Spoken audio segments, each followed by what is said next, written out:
Les vraies voix Sud Radio, 17h-20h, Philippe David. Retour des vraies voix avec Philippe Bilger, Françoise Degois et Jean Dorido. Anne Hidalgo a promis lors de son meeting à Lille une loi sur la fin de vie pour 2022 en cas de victoire à la présidentielle. Elle a réitéré ses propos ce matin sur une chaîne concurrente. On l'écoute. Bien sûr qu'il faut que ce soit un droit ouvert à toutes celles et ceux qui veulent l'utiliser. Il ne s'imposera à personne, mais il faut qu'il soit là, qu'il permette à chacune et chacun de choisir aussi le moment de son départ, la façon dont il part. Samedi, alors qu'Anne Hidalgo s'exprimait, le journaliste et écrivain Fabrizio Calvi publiait ces mots sur sa page Facebook. Je cite « Et finita la commedia. Aujourd'hui, je tire ma révérence, je me casse, je me barre, je me trisse, je me fais la belle. Le corps rongé par la maladie de Charcot, je descends du train avant l'horrible terminus qui m'est promis. Mon épouse adorée, la femme de ma vie, ma Gypsy Queen forever. Mes enfants, mes proches amis m'ont offert un ultime et merveilleux été dans notre paradis de Marrakech. Tous ont parfaitement compris le sens de mon geste, admirablement expliqué par une autre victime de Charcot, l'auteur Anne Bert. Je vous salue donc, je vous ai tous aimés. Il a publié ces mots en arrivant en Suisse pour y accomplir un suicide assisté. Comme le promet Anne Hidalgo, faut-il une loi sur la fin de vie? Et pour le moment, vous êtes 49,1% à dire oui sur Twitter. Avec nous, Claude Ury, fondatrice de l'association Ultime Liberté, qui milite pour la liberté du choix de sa fin de vie. Claude Ury, bonsoir. Bonsoir. Comment expliquez-vous que ce sujet soit aussi tabou en France ? Eh bien, je pense qu'il y a deux choses qui l'expliquent. Premièrement, bien que nous soyons dans un État laïque, nous avons encore une forte poussée des milieux chrétiens, catholiques essentiellement. On l'a vu avec le mariage pour tous. Et puis, d'un autre côté, il y a les médecins, et les médecins que l'on comprend très bien, qui disent qu'ils ont appris à soigner. Et pour eux, il est hors de question, pour la grande majorité, d'aider les personnes à mourir. Et c'est bien pour ça que nous, au niveau de l'association Ultime Liberté, lorsque l'on a créé l'association, le premier point, c'est qu'il faut que l'on agisse nous sur nous-mêmes par un suicide assisté, où là, on n'a pas besoin d'un médecin ou d'un soignant qui fasse le geste. Alors, voilà. Claude Ury, ça réagit beaucoup au 0826 300. On va d'abord donner la parole aux vraies voix. Philippe Bilger. Pardon, on me donne la parole le premier et moi-même je suis non pas tout plein d'incertitudes parce qu'en réalité je n'imagine pas une seconde déranger le processus naturel de la vie, la mienne en tout cas, aussi douloureuse que pourrait être la dernière étape. Je ne dis pas que j'ai raison, il me semble que paradoxalement je suis un peu gangrené par l'esthétique d'une fin de vie qui ne veut pas aller brusquer les choses, forcer ma volonté, mais je comprends très bien, et pardon, je fais référence à un film très rapidement que j'ai vu de François Ozon, et j'ai été frappé de voir ce film qui voulait en réalité plaider de manière intelligente et sensible pour la fin de vie telle que vous la souhaitez, et on en sort tout de même un petit peu effrayé par cette bureaucratie de la fin de vie. Claude Ury. Oui, alors ce film est intéressant pour montrer comment toutes les difficultés que nous avons encore aujourd'hui, même en France, pour pouvoir bénéficier d'un suicide assisté à l'étranger. Que votre interlocuteur parle que pour lui, qu'il veut choisir d'aller jusqu'au bout, même si c'est douloureux, et il a tout le droit, lui, aujourd'hui, de le faire et de le vivre.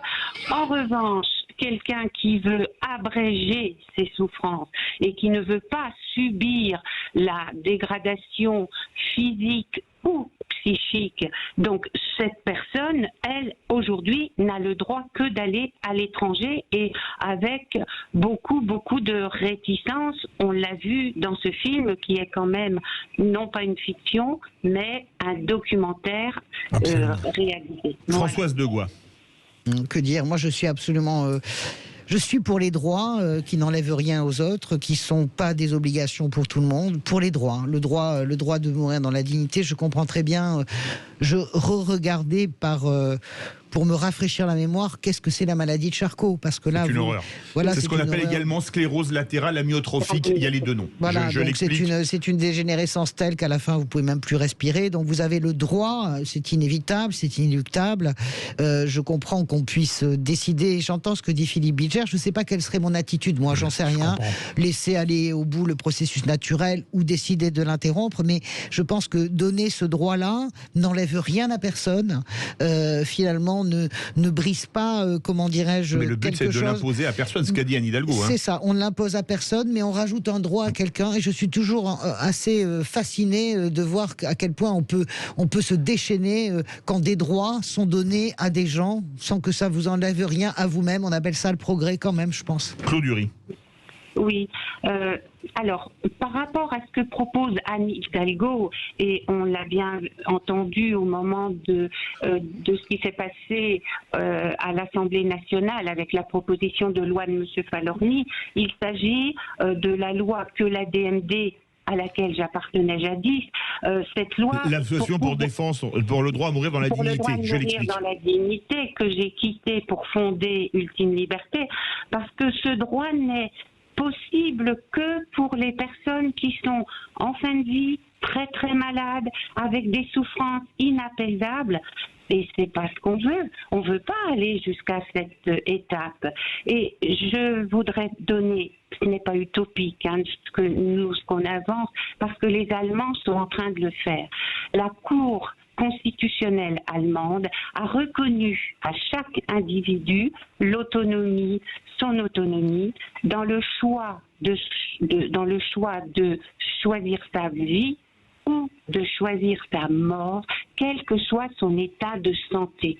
Et je crois que moi je parle au nom de personnes très très âgées qui ne sont pas malades, qui n'ont pas une maladie mortelle, on va dire.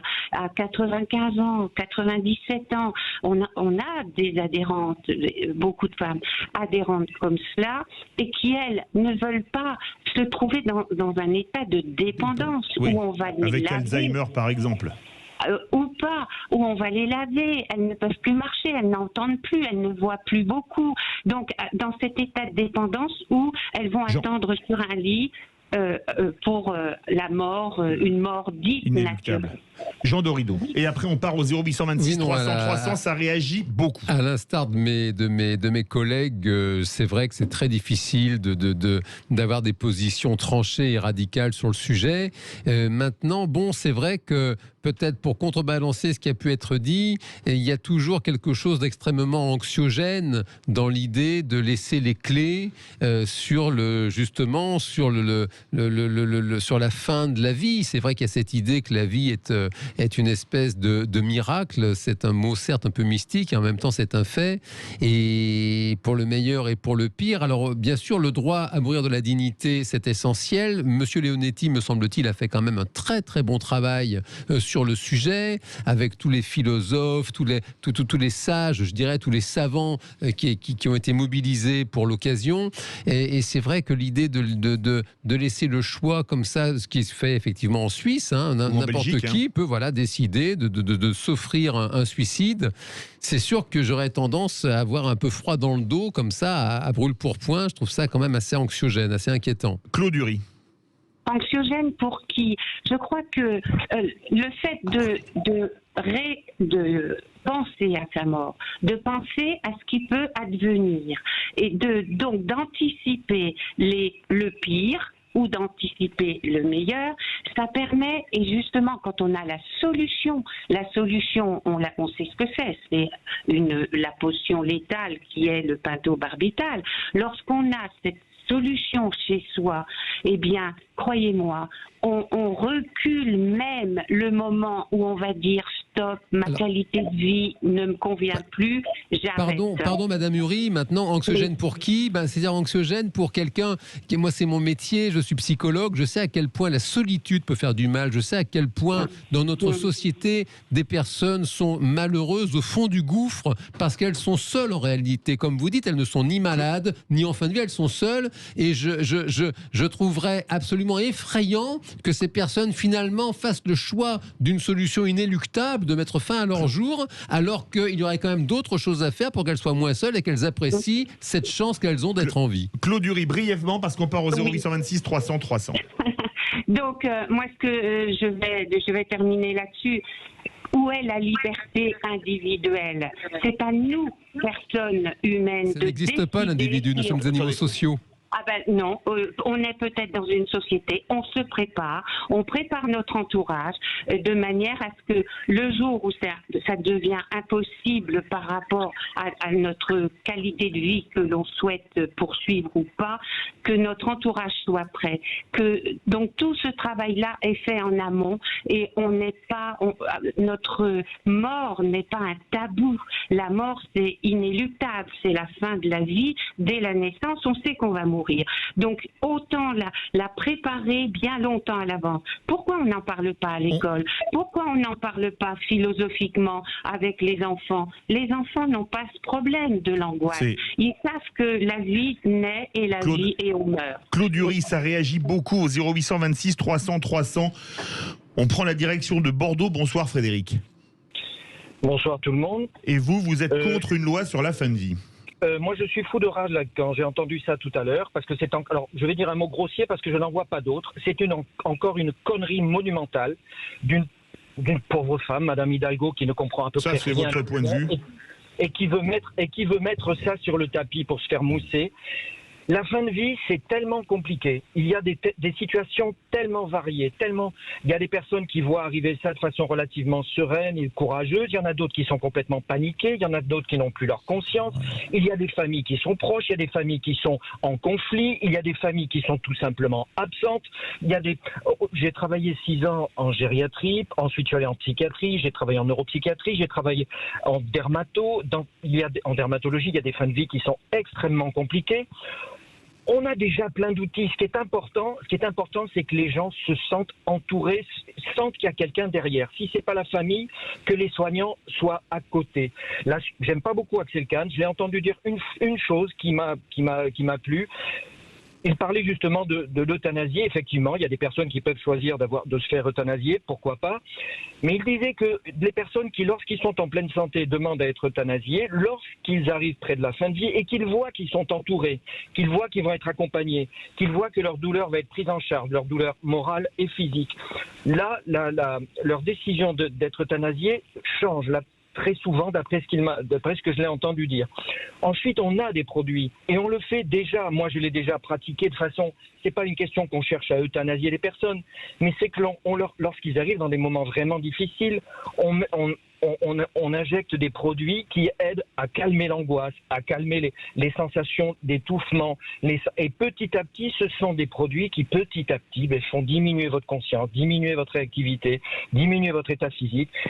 Je ne dis pas qu'on part toujours de façon confortable, mais au moins on sent qu'on est accompagné.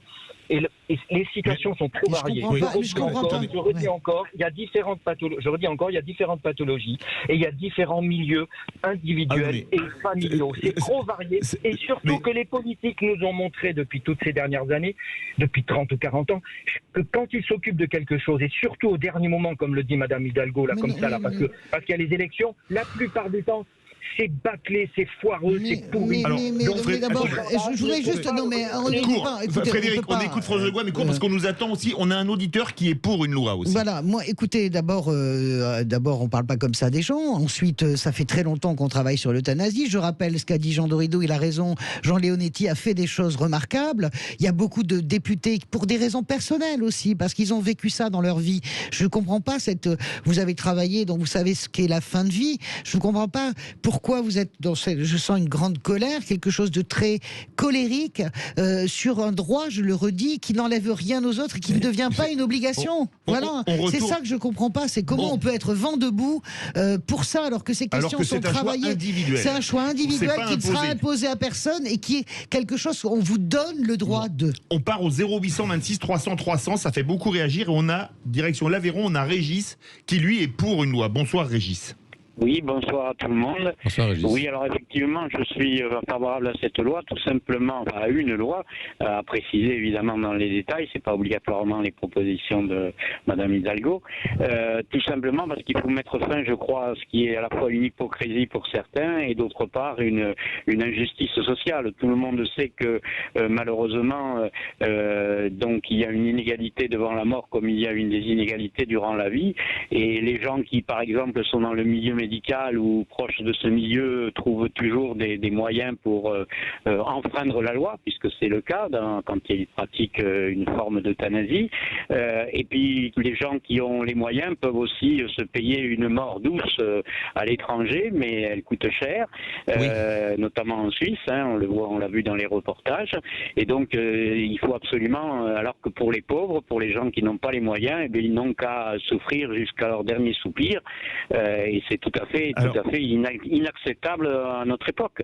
Donc il faut effectivement une loi, et une loi qui permette l'exercice de son libre choix choisi. Mais de manière évidemment autonome et indépendante. C'est vous qui devez décider avant d'être dans la maladie la plus grave, plutôt que votre famille. Philippe Ligère. Là où je me questionne, et je questionne ceux qui interviennent, j'entends bien que c'est un droit donné à quelqu'un et qu'on n'enlève rien aux autres. Pourtant, il me semble, mais sans que je puisse l'éclairer très précisément, mais c'est un sujet très douloureux. Au fond, on désorganise tout de même par ce droit qu'on apporte à chacun une structure, une économie de la vie, mais encore une fois, je ne suis pas capable d'aller plus loin et je serais curieux d'avoir les avis des uns et des autres. C'est vrai que ça me parle, en tout cas, les propos de Philippe Bilger. C'est vrai que c'est bien sûr séduisant en première instance. C'est vrai, c'est du bon sens. On apporte un droit, personne n'est obligé évidemment d'en user. Ça ne retire rien, heureusement. Et en même temps, c'est toujours effectivement, c'est inquiétant de déstructurer comme ça quelque chose d'aussi fondamental. Je ne pense pas qu'on soit en capacité d'imaginer, de projeter. C'est comme les dominos qui se carambolent, toutes les répercussions que ça peut avoir sur l'ensemble du corps social. On va donner ça, on n'a pas en Suisse, on n'a pas dans aucun pays où c'est pratiqué. C'est ça que je veux dire. Je comprends que ça soit un vrai débat, mais je pense qu'il faut vraiment l'aborder sereinement pour le bonheur de chaque personne. Justement, les vraies voix, on donne le mot de la fin à Claude Uri. Est-ce qu'il ne faudrait pas, sur ce type de sujet de société, un référendum plutôt qu'une loi ? Alors, écoutez, je ne sais pas, puisque c'est des choses individuelles. Quelle est la question qui va être posée ? On écrit un projet de loi, par exemple, les personnes ont le droit de... etc. On dit, validez-vous le projet de loi numéro X. Dans ce domaine intime, c'est dur. Ce que je voulais dire, excusez-moi, je vous ai écouté. Ce que je voulais dire...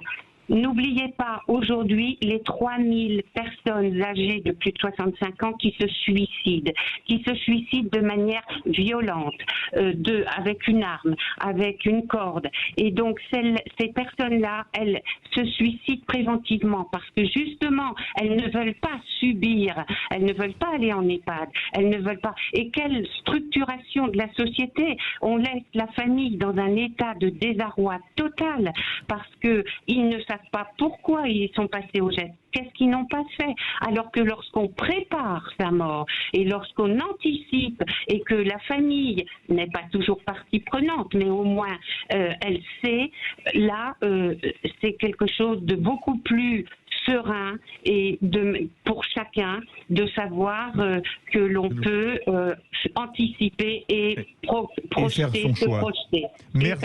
Merci beaucoup Claude Uri, fondatrice de l'association Ultime Liberté, qui limite pour la liberté du choix de sa fin de vie. Verdict sur Twitter. Comme le promet Anne Hidalgo, faut-il une loi sur la fin de vie? Vous êtes 48,8% à dire oui.